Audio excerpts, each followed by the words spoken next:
It's interesting being in communities where people just throw whatever they want your way, either because they have a hard time in their own lives and so they're projecting a lot onto other people, and that other person happens to be you, or me in this case. So how do we deal with all of this? I don't have the answers, but you know who does have the answers? Krishna.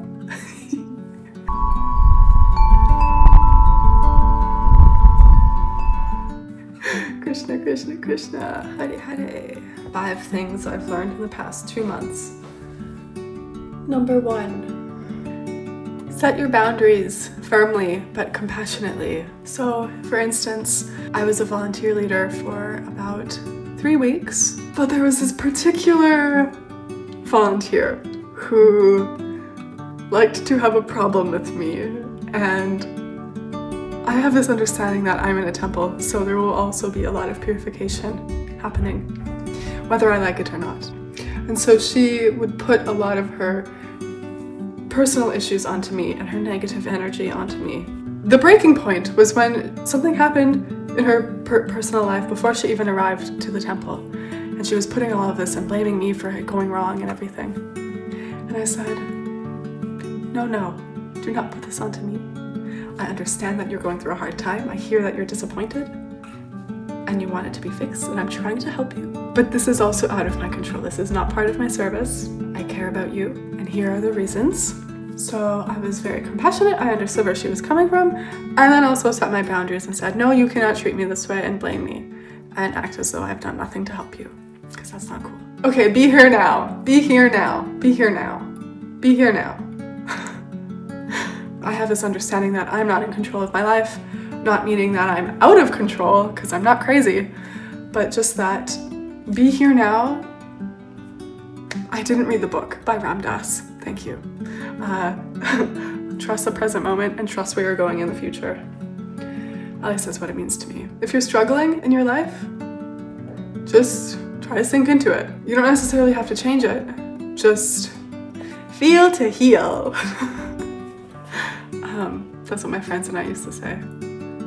We would joke about getting it tattooed on our knuckles. Feel to heal. Be excited to help people. Be excited. I've learned so much from helping people do things that are out of your comfort zone. I was encouraged to become a volunteer leader, and I had all these doubts and all this anxiety, and you know, I even announced to the volunteers, I was like, I've never done this before. If I wasn't excited to do this service, it would have gone to somebody else. I would have missed all of these opportunities of growth. I've had to come to terms with this because I decided that my ego was less important than another person's ability to be happy. If I was going to maintain the dissonance with somebody just because my ego felt like, ooh, too scary, I don't want to be nice to this person because I'm like that, or whatever it is, whatever the situation is. I decided that that was inferior to the other person's happiness. I just try to serve most people. Number 4, don't be afraid to change your life. If you feel drawn to something, but there is fear or doubt or anxiety, as I said already, lean into it. Lean into it.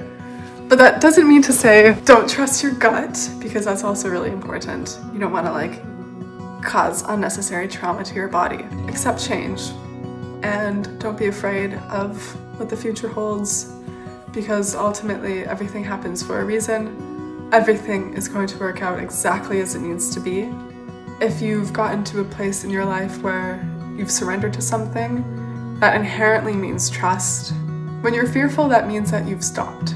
The 5th thing I've learned from being in this spiritual community: you may be given things that you don't necessarily want, but that you definitely need. So this is a very personal example, but I've been praying a lot, asking exactly just that. Oh universe, please give me what I need, not what I want. And I say this particularly because I understand that the things that I want may not be the things that I need.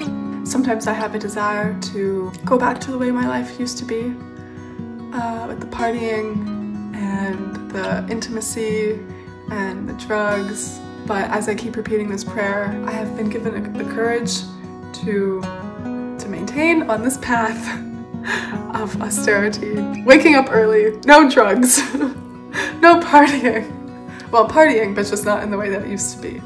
And I've been given such beautiful people, such beautiful friendships, where I don't think I obviously would never have met these people if I wasn't part of this community, because I probably would have been attracted to people who weren't necessarily good for me, or would just hold me back.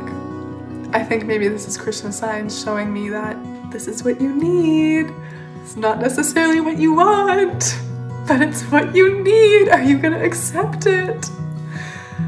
And I think I'm in the process of figuring it out. So it's very beautiful, very intense. That's all I'll say about that. I hope this was helpful in some way. This was mostly just me thinking out loud. Maybe this will help somebody and encourage one of you to pursue the things that you have been procrastinating on, or pursue the things that you've been fearful of accepting or changing in your life.